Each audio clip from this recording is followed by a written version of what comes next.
Hi, I'm Lisa Fletcher, and you're now in the stream. Today, unbelievable levels of corruption in the diamond trade of the Central African Republic. We spend the next half hour with the man who went undercover to expose it like never before.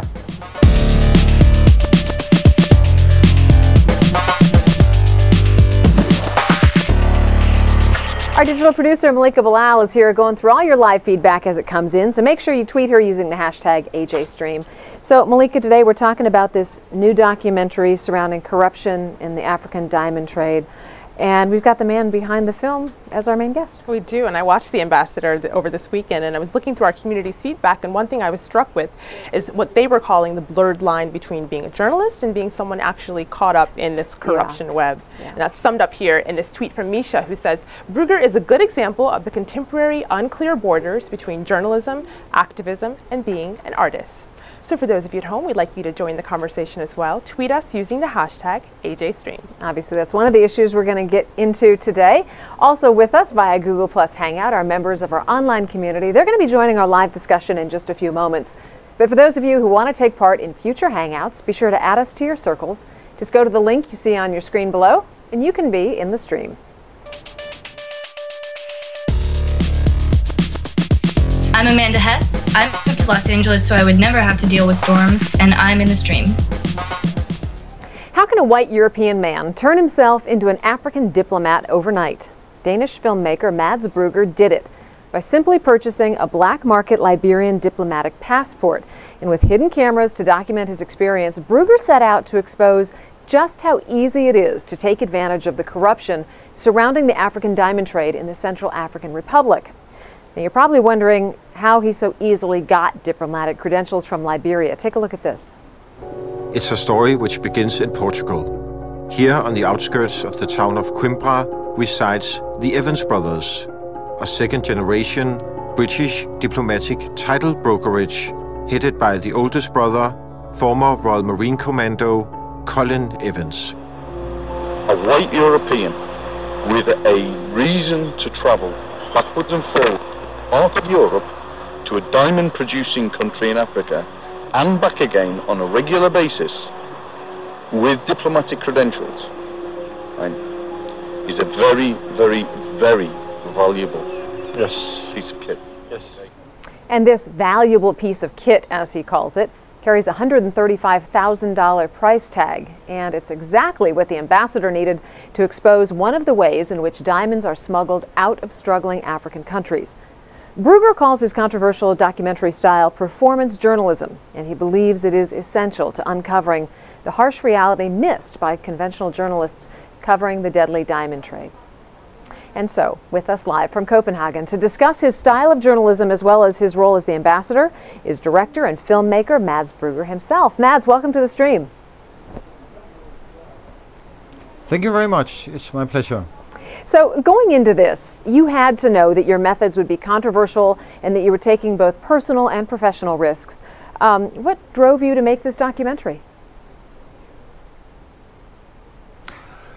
Well, back in 2007, I stumbled upon a diplomatic title brokerage on the internet, and I thought if this is really possible, if you can purchase a diplomatic title, it would grant me unique access to the inner sanctuaries of a failed African state, which would, allow me to document and film what has never been filmed before. So these so-called diplomatic... So I decided to, it's a fairly classic, let's see what happens story, Once we set out to purchase a diplomatic title, going all the way, going all in, who will I meet, what will happen? These diplomatic brokers, tell us a little bit more about them. Who are they? How big is this industry? As far as I can tell, I have encountered, I would say, 10 brokerages on the internet. Some of them are clearly scammers, I should add, because this is a business which is shady and it attracts dodgy people. But several of them were, I would say, for real.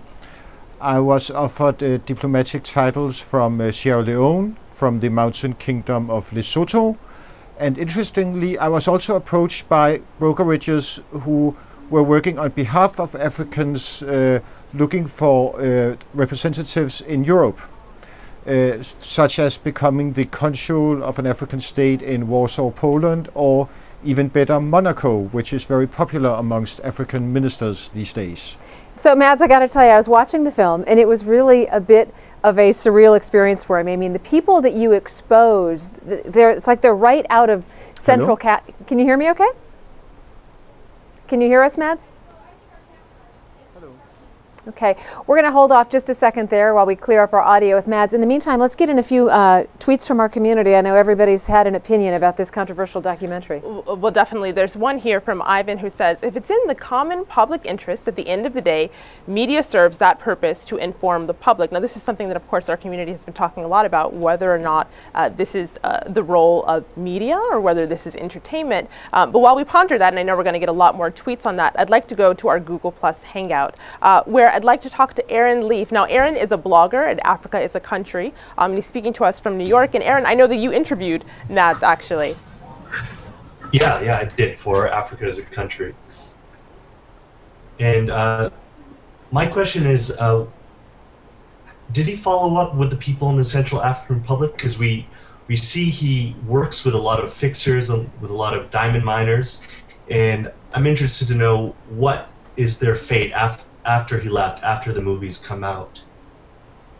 Mads, you want to go ahead and respond to that?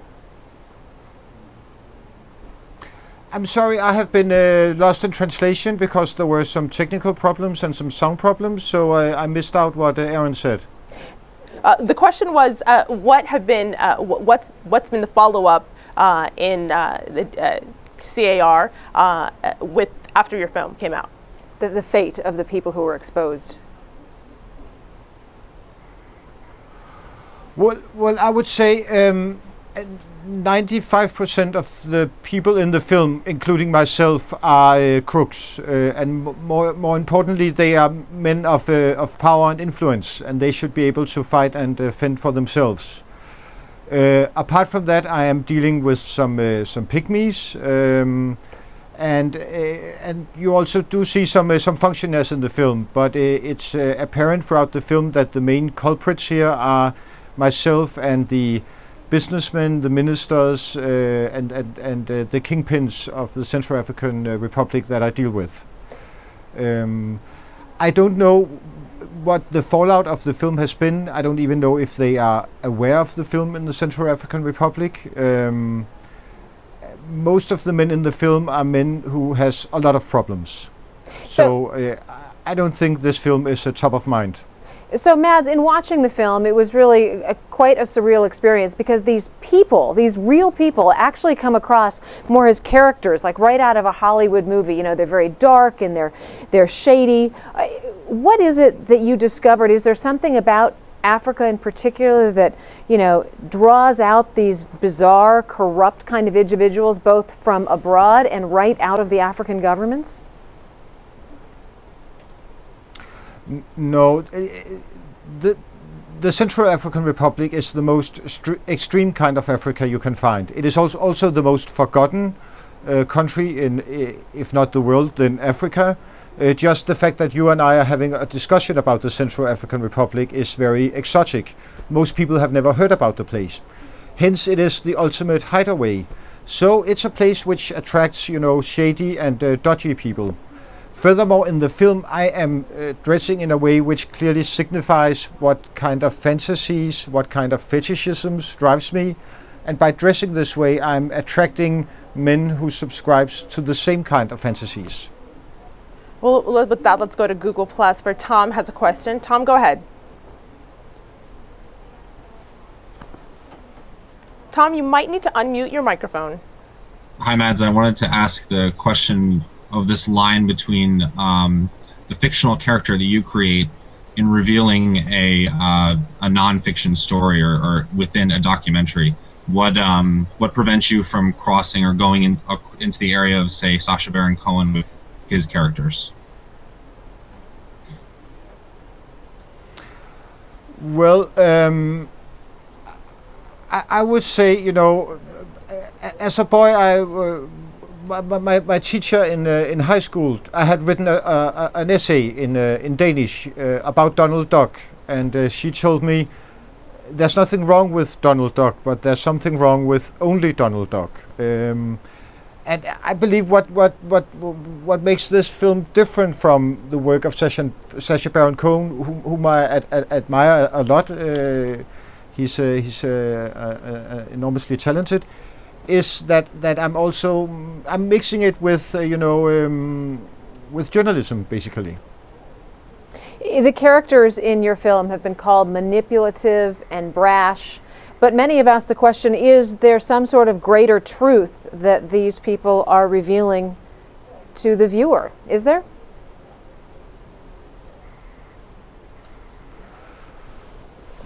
Well, the viewers should be the judges of that, I think. For me, it's a portrayal of the ultimate dog-eat-dog world, a country where the degree of corruption and the systemic dysfunctionality of the regime has reached epic proportions, to a level where everybody, even men of power, are living in paranoia night and day. So Mads, in creating this documentary, you're exposing this very dark underbelly of diamond smuggling. I've lost the sound again. Okay. Well, let's go to our Google Plus Hangout, actually, while we try to get his sound back. Jens, Jens, I know you have a question. Jens is a Danish Fulbrighter speaking to us from Oregon. Go ahead, Jens. Oh, yeah, hi. Well, I wanted to ask Mads, he suggests in the movie that a lot of diplomats in Africa is acting the same way as he are. Maybe a little less obvious, but if Mads really think that is so, why? So Jens is asking whether or not diplomats in Africa are acting the same way that they did in the movie. While we're waiting to get Mads back on, let's go to Wade Williams. Wade is the news desk chief for Front Page Africa. She's coming to us from New York this afternoon as part of our Google Plus Hangout. Wade, tell us a little bit about how people have reacted to this documentary in Liberia. Well, the reaction to the Mads Brugger documentary was actually controversial. There were people who felt that these guys were in government and using their positions, to perpetrate corruption, and there were others who couldn't believe that a journalist who come undercover, he might as well be as corrupt as those he might have hung out with in the process. Mads, we're talking to one of our Google Plus Hangout guests about how the Liberian government reacted to your piece. And it seems from everything I read that they're much more concerned about you and quieting you than they are in dealing with the actual government corruption that you exposed. Was that your experience as well? Yes, very much so. It's a classic case of killing the messenger, I think. They asked to have me arrested and extradited to Liberia, I believe.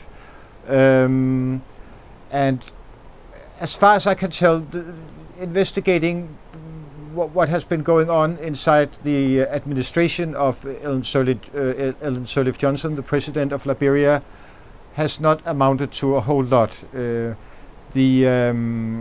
The spokesman for the former Minister of Foreign Affairs, who is now vice-chairing ECOWAS, released a press statement with 1,700 words in it, explaining how innocent Dr. Toka McIntosh is.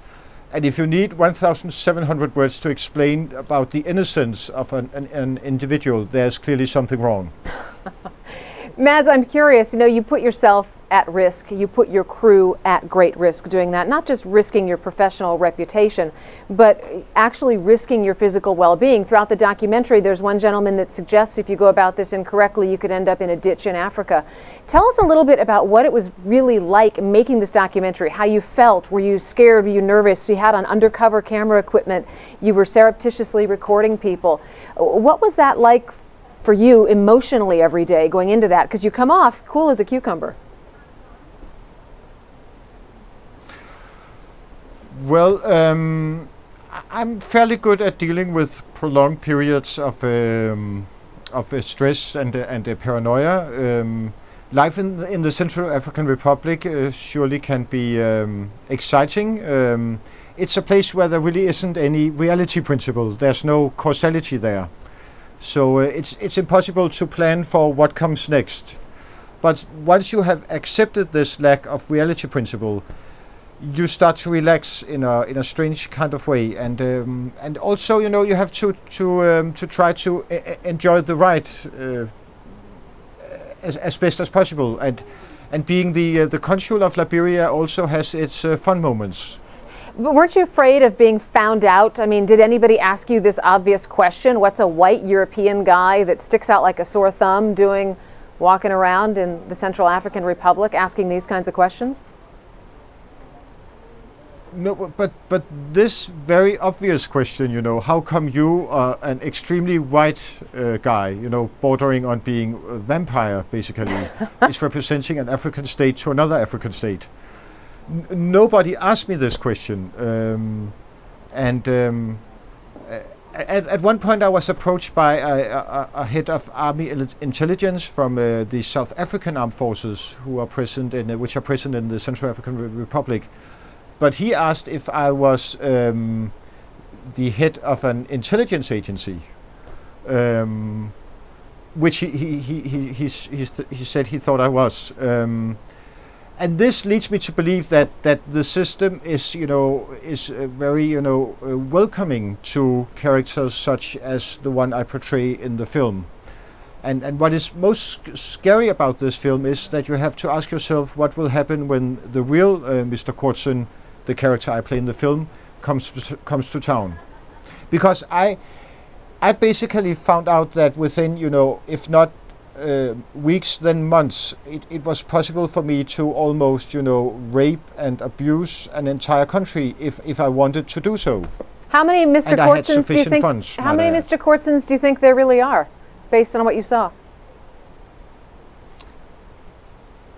I have no idea really, but you know, in September 2012, in Spain, they picked up an honorary ambassador at large, claiming to be representing Liberia, a German individual called Dr. Anton, who was duping and scamming European investors for millions of dollars. So there are definitely some Mr. Courtsons around. Well, Mads, of course, your character was a diplomat from Liberia. There's tweets here on that very topic. Chaudhry says, it's shameful on Liberia, and it goes to expose the scale of corruption that has destroyed Africa as a continent. But then on the other hand, you have one from Nafizi. He says, it's not about exposing corruption in Africa. How about the proceeds of corruption end up in banks in Europe and Africa? I want you to speak on that, but before you answer, there's one more tweet from Un Afropolitain, who says, how can revelations in the ambassador be used to empower and inform African governments and authorities to prevent exploitation and corruption?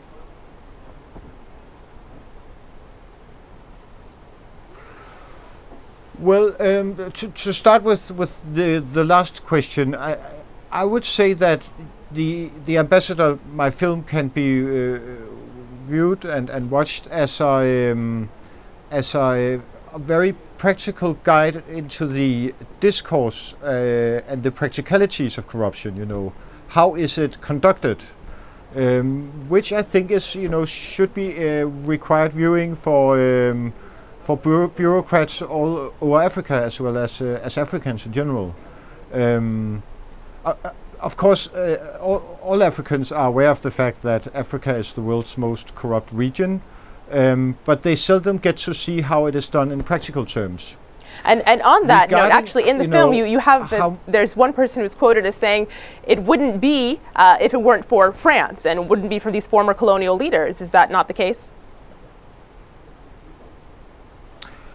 Very much so. That is what is called in French and in the francophone former colonies in Africa, la Francafrique. Fric also meaning money, being slang for money.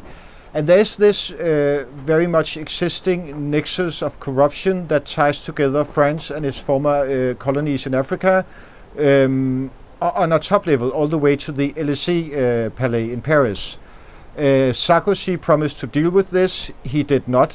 Some would argue it became even worse, and it you know, intertwines African politics with French politics and you know, very powerful and often sinister business interests. So Mads, I want to ask you about the part of the documentary when you actually receive the diamonds, but before we do that, I want everyone to take a look at this short clip from your film. Yes, this is the diamonds. Yes. That you get yesterday. Yes. And another one Yes. should come tomorrow. Tomorrow, another one? Là, si on voit c'est avec lui qui n'a pas de papier, on va le frapper. Il va payer même 20, 50 millions ou 100 millions. The issue of diamonds is very easy and it's very difficult. Yes. Easy if you have all the papers. Yes. The right paper, you can do everything you want. So what we don't see in your expose is what happened to the diamonds. What did you end up doing with them? The diamonds I would sell in the capital Bangui in the Central African Republic to some Syrian Armenian diamond dealers, having decided beforehand that I would not be smuggling diamonds myself. And the money I made on selling the diamonds I gave to some pygmies I was dealing with in the CAR in the Central African Republic. For incorporating a match factory, which I had been working, you know, with them on bringing into a reality. It's not in the film because that would be very off character. In the film, I am not a goodwill ambassador, to say the least. No doubt. Well, one last tweet here, wrapping up what should be done in the future. Oluwu says, "I think he should make a documentary on African currencies shipped into banks in Europe." All right, we're going to talk more about this and a few other things with filmmaker and journalist Mads Brugger in just a few minutes in our online post show. But before we get there, we've got Malika with a few other story leads that we're following.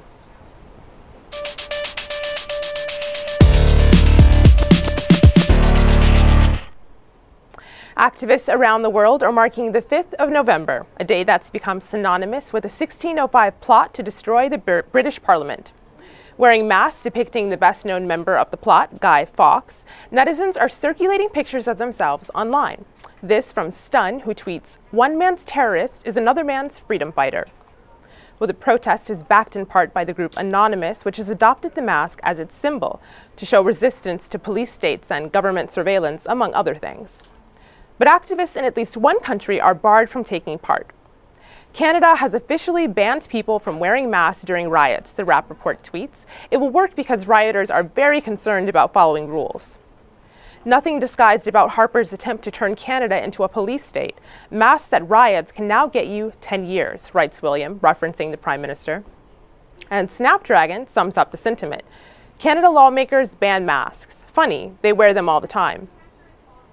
Well, a tweeted ad in Malaysia announcing the sale of Indonesian maize has sparked tensions between the countries. Migrant rights activist Anis Hidayah spotted the ad tacked to a tree in Kuala Lumpur, photographed it, and posted it to Twitter. It offers a discount on fees of hiring a maid, but the word choice, Indonesian maids now on sale, has netizens angrily speaking out. As reported in the Jakarta Globe newspaper, the tweet caught the attention of Indonesian lawmakers in less than 24 hours. And in Malaysia, police are now investigating the maid agency. Well, as ever, we'd like to hear from you, so tweet us your thoughts on those stories using the hashtag AJStream. Lisa? All right, once again, our thanks to Mads Brugger for joining us during our main show. He's going to be back again in the post show with us. It's streamed on AlJazeera.com, so be sure to stick around for that. Now, on Tuesday, the U.S. election reaches the final stage as Americans head to the polling stations to decide who will be the next U.S. president. Al Jazeera will have full coverage all day long, and the stream will be there, capturing your reactions during the vote and as the results come in. And of course, we want to include your voice in our coverage. So be sure to go to stream.aljazeera.com/election 2012. We've got a simple way for you to record your own video comments for us for our broadcasts. So do that. And until then, we'll see you online.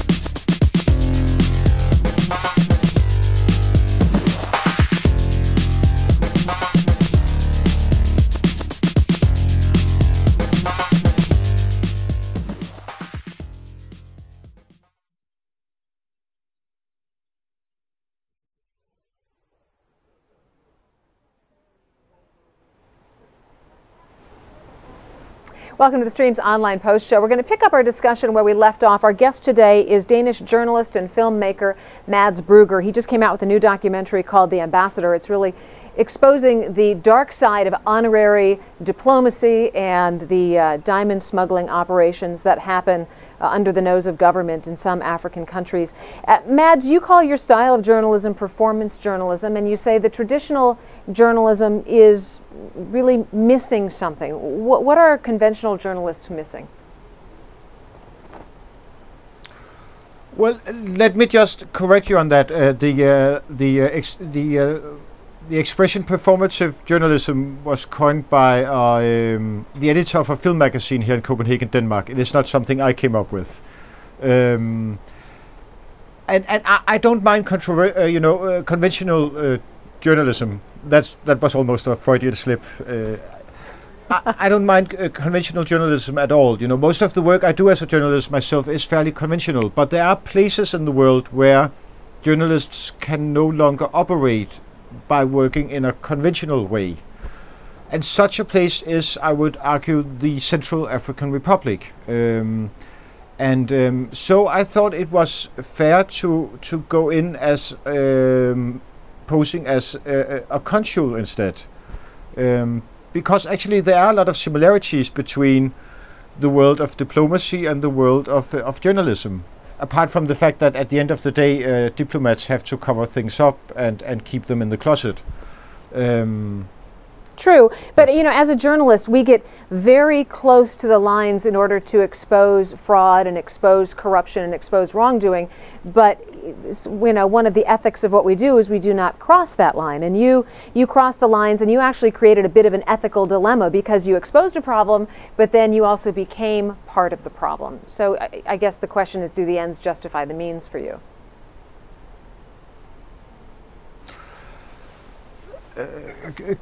Clearly not, and I would say that, you know, of course there are means that I would not employ in order to, you know, reach whatever goals I may have.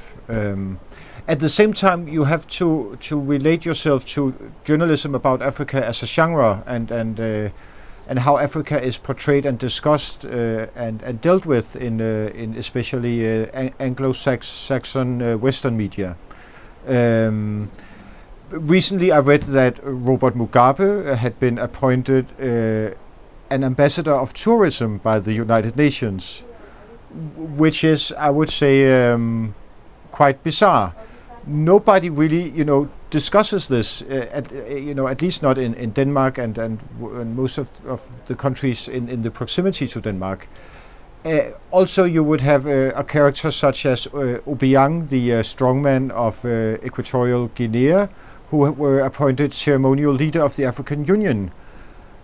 Nobody took offense about that. You know, I would say, how can you deal with the African Union as a you know, as a serious organization when they choose to be, you know, spearheaded on a ceremonial level by this, you know, Kim Jong-il of Africa. So, you know, at times where Africa journalism as a genre is dealing with a lot of difficulties, I think it's about time to, you know, try something else, basically. And the mere fact that we're having this discussion in a way proves my point, because if I had done a normal, conventional piece of journalism about neocolonialism and the systemic exploitation of the Central African Republic, I would definitely not be on your show today. Well, Mads, there's a video comment here on the boundaries of journalism. Have a listen. My name is Katarina. I live in South Africa. I'm curious about the ethics behind Brügger's filmmaking, how and if he draws a line between what is healthy criticism and just Eurocentric bullying, and thoughts about who's paying the price for the spectacular filmmaking. I'm thinking of The Guide in Red Chapel, for example. Thank you. So she asked about who pays the price for this kind of filmmaking. I want to go to our Google Plus Hangout now before you answer that. Aaron has a question on similar lines. Go ahead, Aaron. Yes. Hi. I've got a question. This actually comes from a fellow Africa as a Country blogger, Sean Jacobs.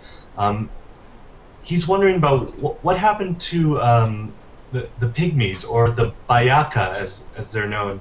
He thinks you sacrifice the Bayaka for the larger moral goal of exposing corruption, and says that you ridiculed and infantilized them. Was that a conscious choice? Were you aware that's what you were doing?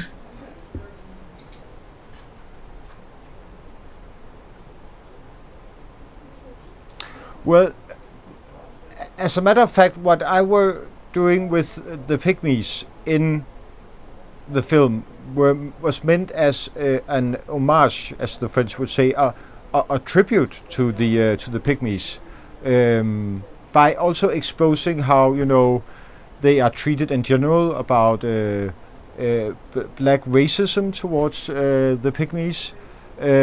I would like to emphasize I have a lot of admiration and respect for the Pygmies. I'm sorry for not using the political correct word for Pygmies, which is a mistake. But it was not me, you know.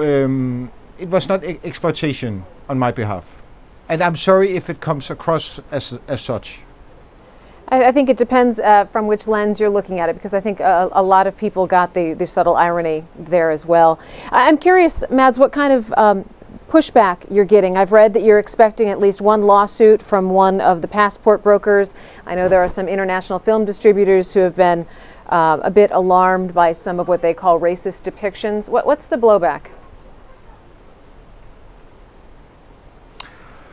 Well, as you say, one of the passport brokers, actually the one who were brokering the title from Liberia, is very angry at me, and had been he has been busy slandering me and the film on the internet. He also tried to prevent the film from screening when it premiered in Amsterdam in the Netherlands, and then of course the reaction from the president of Liberia, Ellen Sirleaf Johnson. But that's about it so far, at least what I know about. Well, there's a tweet here from James who's a bit skeptical. He says there are still old white guys in charge of some African ministries, even in this day and age. The legacy of colonialism lives on. But Mads, there's also some questions kind of taking this full circle back on your funding and how that came about.